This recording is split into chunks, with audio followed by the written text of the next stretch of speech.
Assalamualaikum warahmatullahi wabarakatuh. Balik lagi sama gua di channel For Enough. Ya, maling tiga muda katanya ya kan.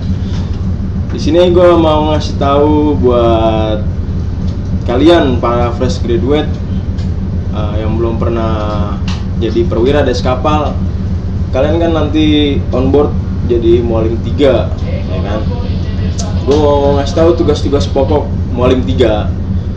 Di sini gue mau ngasih tahu tiga tugas pokok. Biasanya sih emang ini aja, 3 tugas pokok di atas kapal mualim 3. Yang pertama itu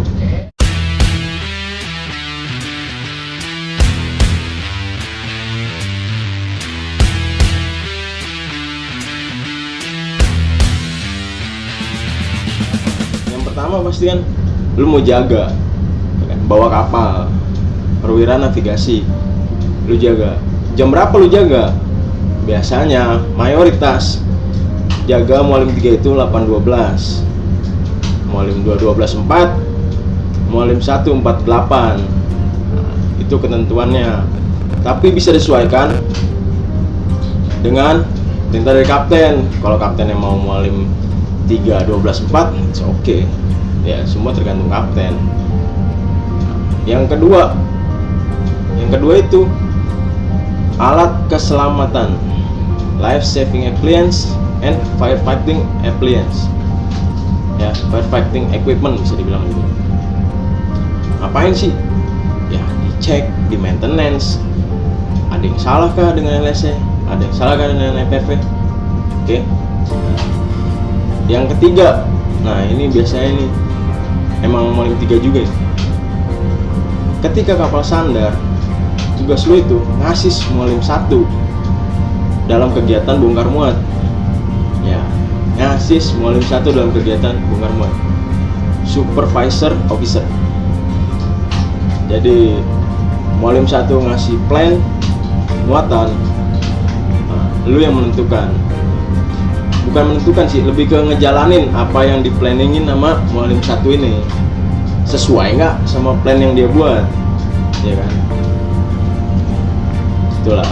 Jadi gue jabarin dari tugas yang pertama tadi, perwira jaga, perwira navigasi 8.12. Nah, ketika lu jaga itu,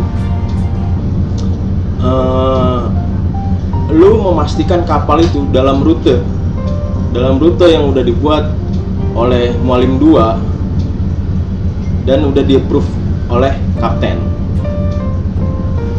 Kalaupun lo mau keluar dari rute, entah mau passing kah, entah mau overtake kapal kah, lo harus lihat sisi mana yang sekiranya aman buat kapal lo. Lihat kedalamannya kah, atau ada bahaya navigasi lain kah, ya kan? Lo cek aja, cek di peta.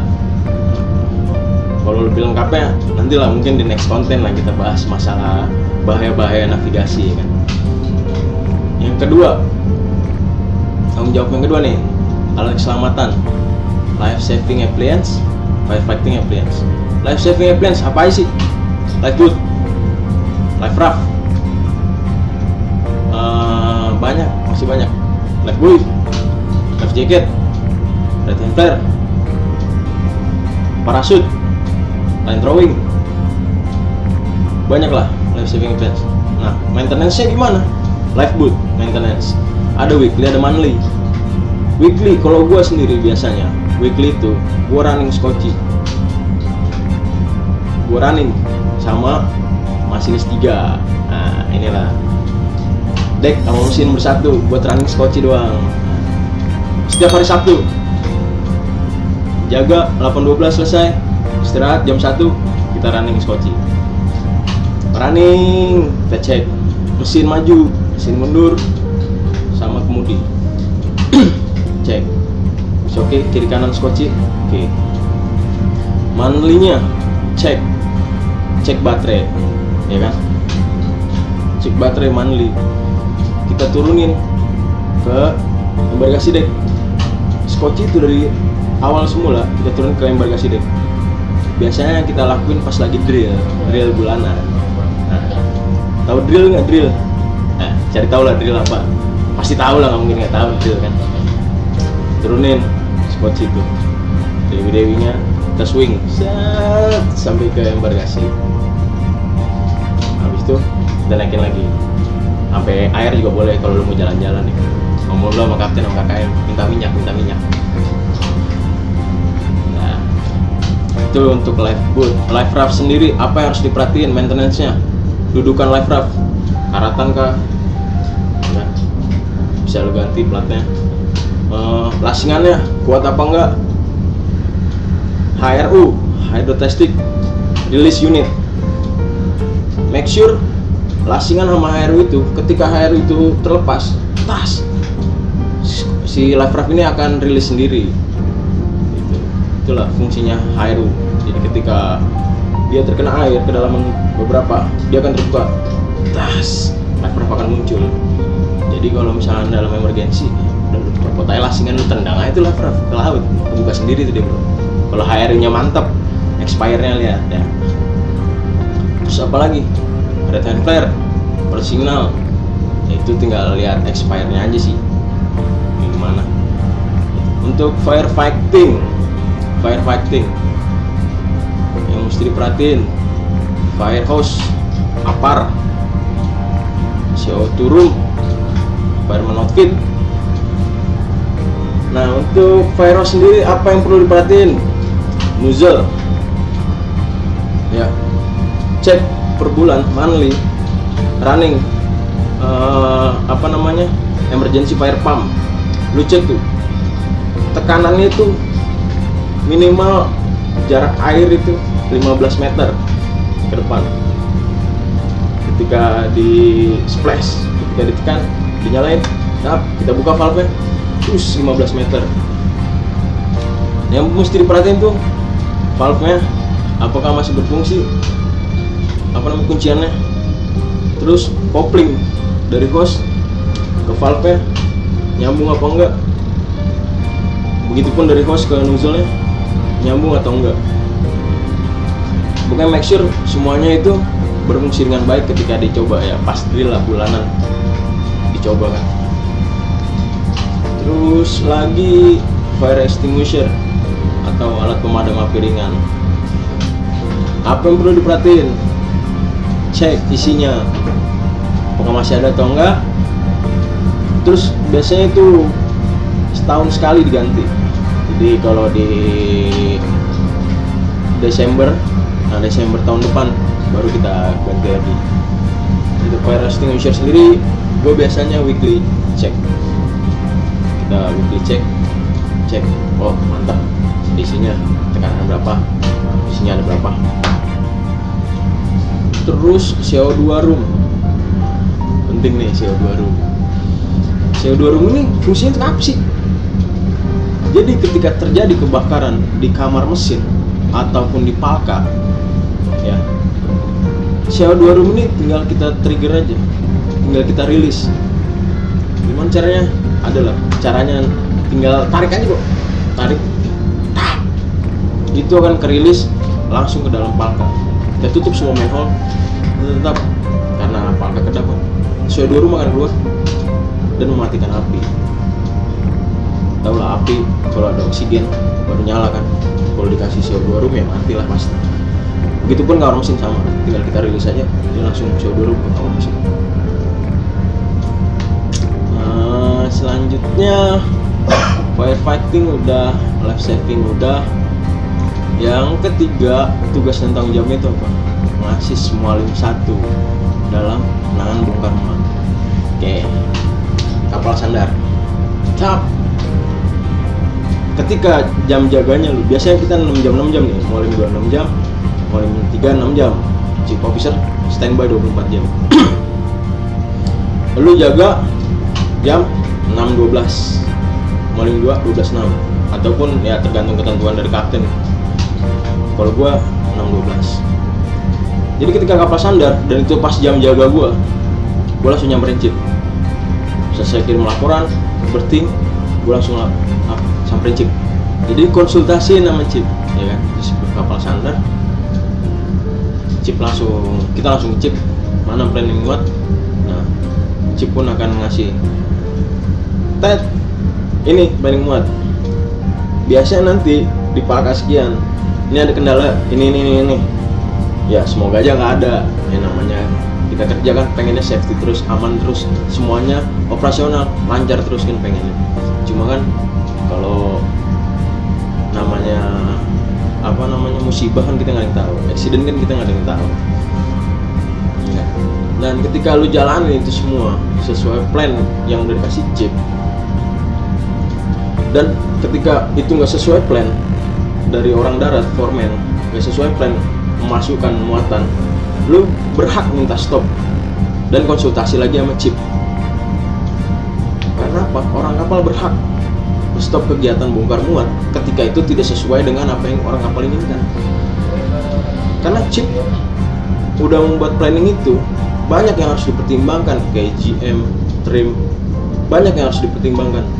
Makanya ketika tidak sesuai dengan planning muat, muatan itu dimuat, kita bisa minta stop. Dan itu harus di stop, nggak bisa enggak. Stop pak, ini nggak sesuai planning. Konsultasiin lagi sama chip. Chip, solusinya kayak gimana nih chip? Mereka nggak mau gini. Oke, mungkin chip bisa ngambil tindakan sendiri atau chip bisa konsultasi lagi sama kapten atau bagaimana ya kan. Oke, selain tugas-tugas tersebut, yang 3 tugas pokok tadi, di atas kapal lo bakal ditugasin oleh kapten sebagai pasukan depan. Gue bilang pasukan depan, forward, pasukan depan. Biasanya ada juga beberapa perusahaan yang meminta mualim 1 yang di depan, mualim 3 yang di anjungan. Ada juga beberapa yang seperti itu. Cuma di kapal gue ini kebetulan gue yang di haluan. Apa tugas gue di haluan? Ketika kapal manuver mau anchor, berlabuh jangkar, ketika kapal mau sandar, gue standby di depan. Udah di standby ya?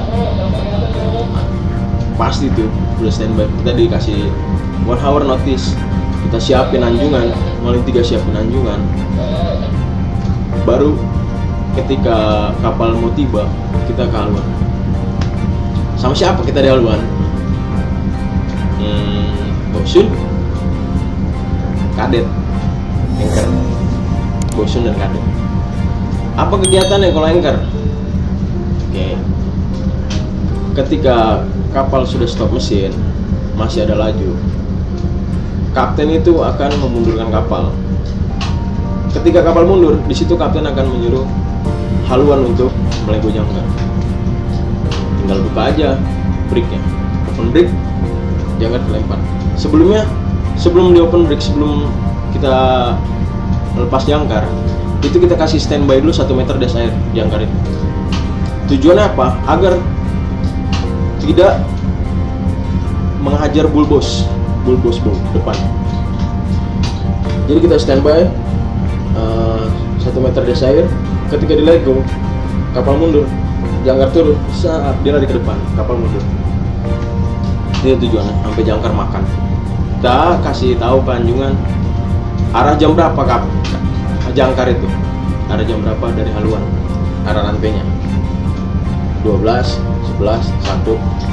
Kalau jangkar kanan sini 11, di atas bulbos kah atau di bawah bulbos, kencang kah, panjang kah atau pendek kah. Itu untuk berlabuh jangkar biasanya bosun sama kadet ya di depan. Bosun pegang winch, kadet liatin, belajar. Kadang kadet juga disuruh, "Det, lu aja nih laporan ke anjungan," biar gue ngasih tahu, buat belajar juga biar kadet lancar komunikasi. Dan untuk itu manuver berlabuh jangkar. Untuk sandar sendiri kita di depan, bosun, kadet, jurumudi 1 dan mualim 3. Tugasnya apa sih mualim 3? Sama aja, nunggu instruksi dari anjungan. Sebelum kapal alongside, itu pasti dikasih tahu sama kapten, haluan, kita sandar kanan. Tali pertama apa? Spring kah? Terus kah? Tali pertama spring. Oke, tali pertama spring. Kita siapin. Terus sama spring kita area di main deck. kita area di atas forecastle itu kita area sampai sekiranya kalau misalnya kita lego ke KD itu sampai lu kira-kira lah, pasti bisa dikira-kira kok. Kira-kira kalau di area itu sampai berapa meter? Biasanya kalau lu lempar tali buangan berapa meter panjangnya? Bisa itu. Biasanya juga kapten nanya jarak haluan sama kapal ini, jarak haluan sama dermaga ini, jarak haluan sama ini melintang kapal ini, informasikan ini. Lu bisa lah memprediksi jarak nantinya. Nah itu untuk di haluan. Buritan juga sama aja Molim 2, cuma lu kan di haluan dulu nih. Kalau di anjungan, Molim 3 di anjungan itu tugasnya ngapain? Ya pegang telegraf, kasih tahu speed, sisa laju, tahu. Itu aja lebih enak di anjungan sih, udah mah adem, kan nggak kepanasan, AC, santai. Kan biasanya kalau kapal sandar itu pandu sama kapten di wing bridge kan. Jadi kalau misalkan dia mau nanya speed, nanya laju itu pasti lewat HT. Speed, laju 2.3 mundur, 2.2 maju. Jadi kita dikasih tahunya lewat HT juga. Gitu. Jadi Pak, ketika maju pelan sekali, telegraf maju pelan sekali, tak kita informasiin. Sin maju pelan sekali gitu. Karena apa? Kita informasiin kapten sama pandu di luar. Intinya kalau lu naik kapal itu namanya juga melakukan hal baru ya. Yang lu tahu cuma teori, prakteknya pasti berbeda di lapangan. Pasti berbeda. Ya awal-awal lu pasti nervous lah. Pasti takut melakukan suatu kesalahan. Suatu kesalahan itu wajar. Karena lu baru di situ kan. Itu wajar, walaupun lu udah tahu tapi ternyata nggak sesuai teori, itu apalagi wajar lah, bisa dimaklumi. Tapi lambat laun, sebulan 2 bulan lu pasti, kalau bahasanya apa ya, hatam sama kapal ini pasti tuh. Nah itu dia tugas-tugas pokok Molim 3, kurang lebih seperti itulah. Kalau gue pribadi, kalau ada yang berbeda ya mohon maaf, karena gue seperti itu. Kalau gue pribadi ya, kalau ada yang salah menyalahi aturan, komen aja di bawah. Maaf, kita kan sama-sama belajar bang ya, maafin ya. Nah, yaudah itu aja, sekian. Jangan lupa like, subscribe, lonceng, biar lo dapet info-info terbaru dari Foreign Nav dan edukasi terbaru. Wassalamualaikum warahmatullahi wabarakatuh.